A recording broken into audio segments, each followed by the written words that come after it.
పతాక, త్రిపతాక, అర్ధపతాక, కతరీముఖ, మయూర, అర్ధచంద్ర, అరాల, శుకతుండ, ముష్టి, శిఖర, కపిత్వ, కటకాముఖ, సూచి, చంద్రకళ, పద్మభూష, సర్పశిరస్తద, మృగశీర్షకః, సింహముఖౌ, లాంగూల, అలపద్మకః, చతురౌ, భ్రమరశ్యైవ, హంసాస్యౌ, హంసపక్షకః, సందంసౌ, ముకురాశ్యైవ, తామ్రచూర,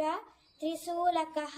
ఈ 28 హస్తములను అభినయ తర్పణనందు నందికేశ్వరుడి చేత చెప్పబడినవి.